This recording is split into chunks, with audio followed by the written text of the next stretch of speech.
Hello. अगर आपने मेरा इससे पहले वाला पोस्ट नहीं देखा है तो पहले देख लीजिए ताकि आप इस पोस्ट का कंटेक्स्ट समझ सकें। तो मैंने बोला था बदतमीज़ बच्चों का कॉज क्या होता है और कैसे हमें उन्हें डील करना चाहिए।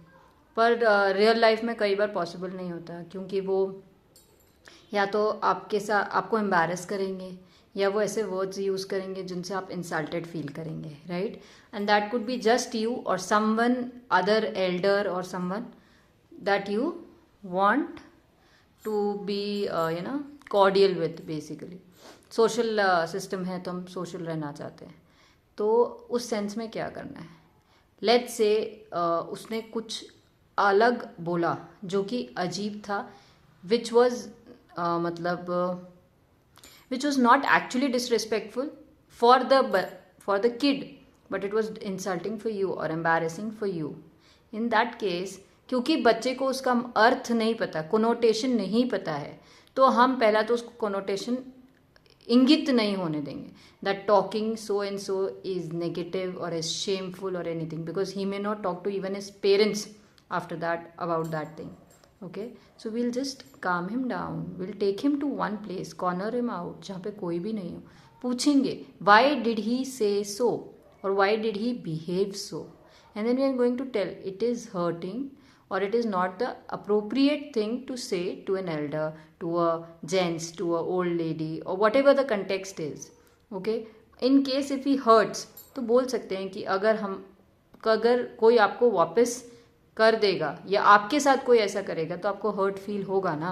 सो there are like sensitive parts in your body, like the face, the private parts. Okay, और even if he does something which is not according to the sophisticated, well-mannered boy, then what you can do is just take a deep breath and then think, because punishment, beating, threatening or anything else that is reactive won't work. It would either create a fear and he would replicate it with his younger ones, which has no sense until he knows why is it happening. ठीक है. Second, let's take beating, then he is going to be fearful. Third, if you use other things that I will give you this, I will give you that, or don't behave like this, it is not, because he does not understand the reason. तो जब तक reason समझ में नहीं आएगा बच्चे को, कारण मतलब उसको नहीं समझता है, he is concrete in his ideas. So this is bad because this hurts and hurting is painful. इतना सिंपल कंटेक्स्ट अगर हम उसको समझा सकते हैं तो वो शायद बदतमीज़ी कम करेगा, वो आपकी सुनेगा, वो आपको पेशेंटली लिसन करेगा. पर उसके लिए सबसे पहले हमें अनलर्न करना पड़ेगा कि you don't have to react to everything the kid is doing.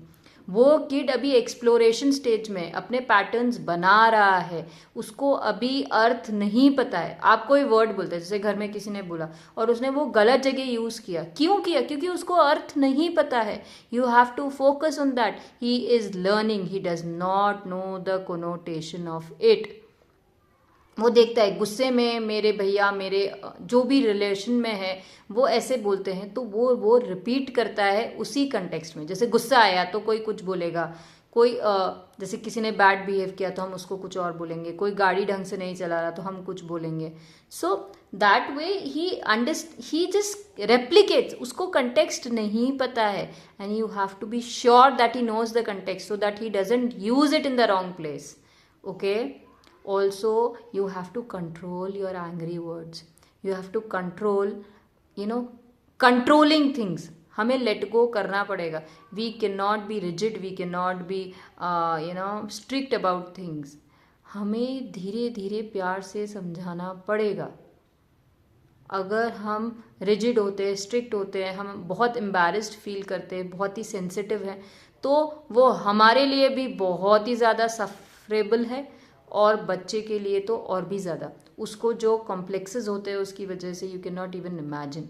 तो please try to respond to anything that is wrong that the kid does. To not react. Impulsive reactions, गुस्सा, मारना, तेज़ी, सटायर, थ्रेटन, ये सब गलत है. Thank you. Please